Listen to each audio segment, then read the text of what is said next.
আলাইকুম, নতুন একটি ব্লগে আপনাদের স্বাগতম। ঈদের পর অনেক ঘোরাঘুরি হয়েছিল, কিন্তু সব শেয়ার করতে পারিনি। তবে আজ শেয়ার করব আমার ছোট দাদুমণির বাসায় যাওয়ার দিনটি। প্রথমে আপনাদের দেখিয়ে নিলাম আমার আউটফিট। আর এই গরমে সুতি জামার কোনো বিকল্প নেই, আর সাজগোজ আমি এমনিতেও করি না, এর মধ্যে এই গরমে সেজে কোনো শান্তিও পাওয়া যাবে না। তাই আমি শুধু একটি রিং, একটি ব্রেসলেট আর পার্স সাথে চলে গিয়েছিলাম সেখানে। আর দেখুন, সেখানে যাওয়ার ঠিক আগ মুহূর্তেই আমার কাজিন বড়শি দিয়ে পুকুর থেকে মাছ ধরে এনেছিল। আপনারা কমেন্টে জানিয়ে দিন এটি কি মাছ ছিল। তারপর আমরা বেরিয়ে পড়ি ছোট দাদুমণিদের বাসার উদ্দেশ্যে। প্রথমেই সেখানে গিয়ে খাই শরবত। গরমে এখন যেখানেই যাই আগে সবাই শরবতটাই খেতে দেয়। তারপর আমরা দুপুরে রোদে বসে একটু আচার খাই। এটি ছোট দাদুমণির হাতের চালতার আচার ছিল। আমার আমের আচার আর চালতার আচার বেশি ভালো লাগে, আর সবচেয়ে প্রিয় হলো আমের মোরব্বা। তারপর চাচুরা সবাই নামাজ পড়ে আসার পর আমরা খেতে বসি। আর দাদুমণিরা কত খাবারের আয়োজন করেছিল সেটি আপনারা শর্টসে দেখতে পাবেন। তবে আমার যেটুকু খাওয়ার আমি সেটুকুই খেয়েছিলাম। আর একটা সত্যি কথা আপনাদের সাথে শেয়ার করি, খাবারের দিকে মনোযোগটা বেশি ছিল বলে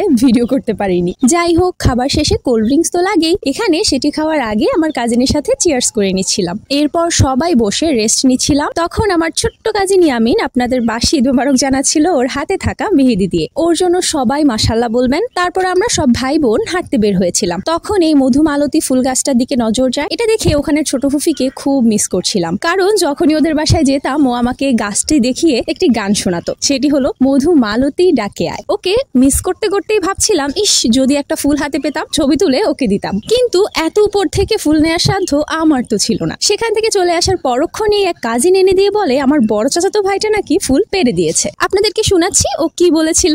কে পেরে দিছে? ইয়া লম্বা ভাইয়া।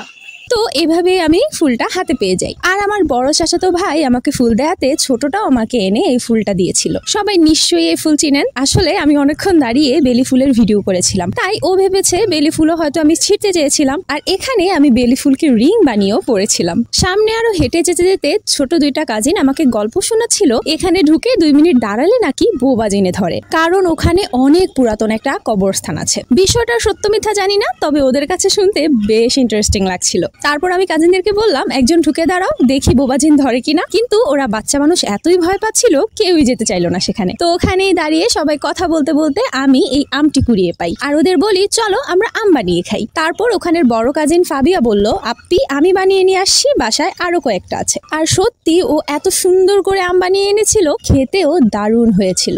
আসলে ওটাই ছিল আমার এই সিজনের প্রথম কাঁচা আম বানানি খাওয়া, তাই হয়তো একটু বেশি মজা লেগেছে। তারপর বিকেলে চা, পেঁপে আর নুডলস খেতে দেয় চাচিয়ামোরা। আমি প্রথমে একটু পেঁপে খাই, কিন্তু পেঁপের টুকরোগুলো দেখতে যতটা সুন্দর খেতে ছিল ততটাই তেতো। তবে এরকম তেতো পেঁপে দিয়ে জুস বানিয়ে নিলে জিনিসটা ওয়েস্টও হয় না আর খেতেও বেশ দারুণ লাগে। তারপর আমি অল্প একটু নুডলস খাই। এমনিতেও নুডলস আমার খুব পছন্দ না, তার উপর পেটও ভরা ছিল। এরপর এখানে আমি, আমার বড় চাচাতো ভাই আর বড় চাচিমু মিলে চা চিয়ার্স করছিলাম। যদিও পরে আমি আমার সব কাজিন সহ পুকুরের ঘাটলায় চলে আসি আর একসাথে বসে গল্প করতে করতে চা খাই। বিকেলে আমার ছোট চাচাতো বোন দোকানে গিয়ে চিপস চকলেট কিনে এনেছিল। এখানে আমাকে আমার ভাগেরটা দিয়ে যায় আমার ছোট চাচাতো ভাই। আমার ভাগে পড়েছিল 1 প্যাকেট সততা আর একটি লিচু জেলি। আমাদের সময় এই সততা নামের চিপসটা ছিল না, তবে এমন রিং চিপস তো ছিলই, যেগুলো 5 আঙ্গুলে 5টা ঢুকিয়ে তারপর আঙ্গুল থেকেই খেতাম। আপনারা কমেন্টে জানাবেন কারা কারা ছোটবেলায় এই কাজটা করেছেন। বাসায় আসার আগে ওদের সাথে বসে গল্প করছিলাম, ওরা বলছিল কিছু খেলতে, কিন্তু আমি এই বুড়ো বেটি ওদের সাথে আর কি খেলবো, তাই ওদের সাধারণ জ্ঞান প্রশ্ন করছিলাম। আমাদের জাতীয় গাছের নাম কি? আকাশ। বলো রংধনুতে কয়টা রং? সবগুলো সিরিয়ালে কে বলতে পারবে? আমি। আপনারা শুনুন, মাশাআল্লাহ ওরা কে কার আগে উত্তর দিবে তা নিয়েই ঝগড়া লেগে যাচ্ছিল। 4 জন প্রসিদ্ধ ফেরেশতার নাম কি পারো? আমি আসাইল আলাইহিস সালাম, জিবরাইল আলাইহিস সালাম, মিকাইল আলাইহিস সালাম, ইসরাফিল আলাইহিস সালাম।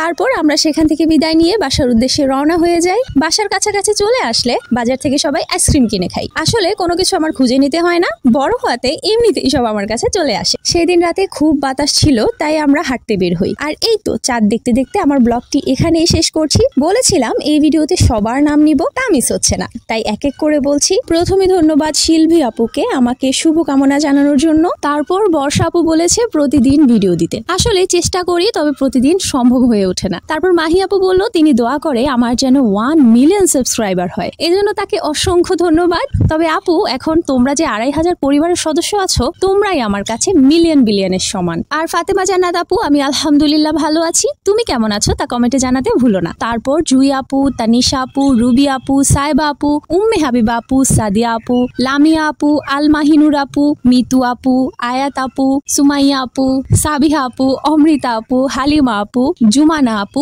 তাসলিমা আপু, রাদিয়া আপু আর তাসিন ভাইয়া, সবাইকে অসংখ্য ধন্যবাদ কমেন্ট করার জন্য। আমি চেষ্টা করেছি সকলের নাম নিতে, তারপরও যাদের নাম বাদ গিয়েছে আমি নেক্সট ভিডিওতে অবশ্যই আপনাদের নাম নিব। সবাই কমেন্ট করবেন, ভিডিও ভালো লাগলে লাইক করবেন আর আমার চ্যানেলটিকে সাবস্ক্রাইব করে বেল আইকনটি বাজিয়ে দিবেন। চাচ্চু ছাদ বাগান নিয়ে পরের ব্লগ আসছে, সে পর্যন্ত সবাই ভালো থাকবেন, কাছের মানুষদের ভালো রাখবেন। আল্লাহ হাফেজ।